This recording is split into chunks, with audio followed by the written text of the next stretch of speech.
जय हिंद दोस्तों। जैसा कि आप सब जानते हैं कि मैं पहले भारतीय नौसेना में था। वहाँ से रिटायरमेंट के बाद अभी मैं बैंक में सर्विस कर रहा हूँ। इन पिछले 22 साल के कैरियर में जब मैं पीछे मुड़ कर देखता हूँ तो मेरी ज़िंदगी के जो सबसे इम्पोर्टेंट जो टर्निंग पॉइंट जो था वो सिर्फ 5 मिनट का था। और उसमें मैं अपने आप को देखता हूँ कि शायद अगर उस समय अगर मैंने 5 मिनट में गिव अप कर दिया होता तो जो आज जिस मुकाम पे हूँ, जो सब कुछ अपने पास में है, वो शायद कुछ नहीं होता। मेरी प्रारंभिक शिक्षा गांव के सरकारी स्कूल से ही हुई थी। बहुत ज़्यादा सुविधा नहीं थी। घर में माहौल पढ़ाई का अच्छा था क्योंकि मेरे पिताजी खुद एक शिक्षक थे, हाई स्कूल में टीचर थे। इसलिए मेरे घर पे तो माहौल था, लेकिन बाकी कोई ज़्यादा ये नहीं था।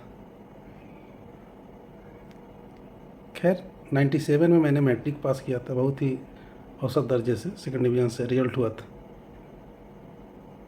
99 में इंटर किया था मैंने पीसीएम से। इसका रिज़ल्ट काफ़ी अच्छा रहा था, 76% मार्क्स आए थे उस टाइम पे। और मैं काफ़ी खुश था उस टाइम पे जब रिज़ल्ट आया, तो काफ़ी अच्छा रिज़ल्ट था। मैं काफ़ी जोश में था उस टाइम पे, काफ़ी उत्साह में था। हुआ ऐसा कि मेरे एक दोस्त ने जो है, जो कि उम्र में मेरे से छोटा था, मेरे पड़ोस में ही रहता था, वो उस टाइम पे एयरफोर्स नेवी ये सब की तैयारी कर रहा था और वहीं फॉर्म भर रहा था। मुझे ज़्यादा जानकारी नहीं थी भारतीय नौसेना के बारे में, इंडियन नेवी के बारे में ज़्यादा जानकारी नहीं थी। और सच कहूँ तो उस टाइम पे इंटर करने के पहले मैं कहीं निकला भी नहीं था घर से।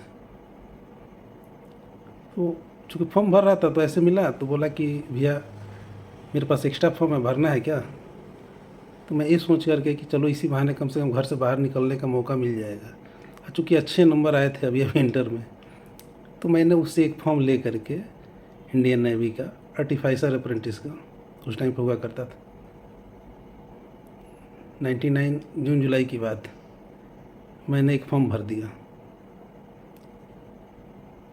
उसके बाद ये सोच के भरा कि चलो इसी बहाने कहीं एग्ज़ाम पड़ेगा तो बाहर जाने का मौका मिल जाएगा।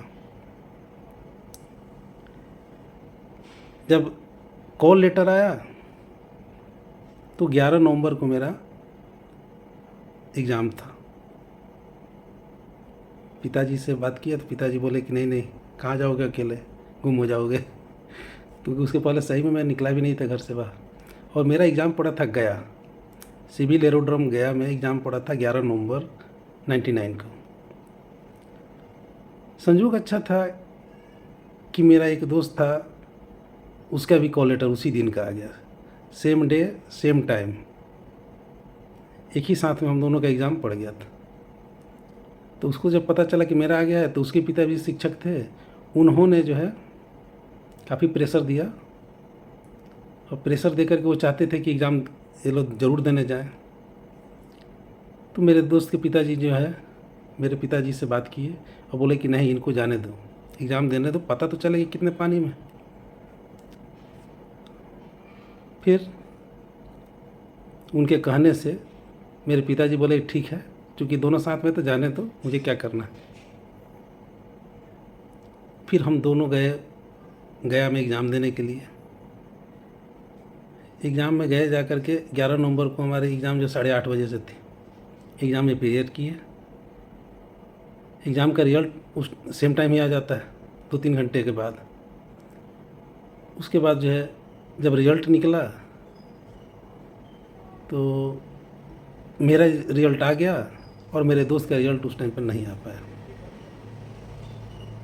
उसके बाद रिटन के एग्ज़ाम के रिज़ल्ट के तुरंत बाद जो है फिजिकल हो जाता था। फिजिकल में मैं गया, फिजिकल का भी रिज़ल्ट मेरा निकल गया, फिजिकल में पास हो गया। अब 2 दिन बाद जो है मेरा मेडिकल होने वाला था। उसके बाद जो है मेरा दोस्त काफ़ी ज़्यादा उस टाइम पे उसको शौक लगा, लेकिन 2 दिन बाद जो मेरा मेडिकल हुआ, मेडिकल उस टाइम पे काफ़ी हार्ड किया था। लेकिन जो है 200 लड़कों के अंदर में सिर्फ 2 लड़कों को जो है उन्होंने फिटनेस दिया था वहाँ से गया से, बाकी सबको उन्होंने सॉरी 200 में से सिर्फ 2 लड़कों को उन्होंने फिट किया था, बाकी सबको उन्होंने रेफ़र कर दिया था नामकुम हॉस्पिटल रांची। उन 2 लड़कों में एक मेरा भी नाम था और एक और AK सिंह करके एक लड़के थे साथ में। तो हम दोनों को वहीं से फिटनेस मिल गया। तो ज़िंदगी का पहला अवसर, पहला एग्ज़ाम अटेम्प्ट और पहले ही बार में सब चीज़ क्लियर। काफ़ी अच्छा उस टाइम महसूस हो रहा था कि भाई पहली बार गया, पहले बार में ही सब चीज़ हो गया। और समझिए कि एकदम उस टाइम पे लग रहा था कि अब इससे बड़ा कुछ भी सपना नहीं हो सकता। सब चीज़ एक बार में ही सब चीज़ अपने सामने आ गया था। ज़्यादा जानकारी थी नहीं, अब सिर्फ हम लोग मेरिट का इंतज़ार कर रहे थे। तो सिर्फ यही लग रहा था कि जब चूँकि 2 ही मेडिकल फिट हुए हैं तो होना तो बिल्कुल होना ही है। लेकिन अपने को क्या जानकारी थी कि जितने रिफ़र हुए उनसे भी जा कर के वहाँ से फिटनेस लेंगे, वो भी अपना भेजा जाएगा, तो उसमें से फिर मेरिट छांटा जाएगा। फिर मेरिट आने वाला था 6 जनवरी को।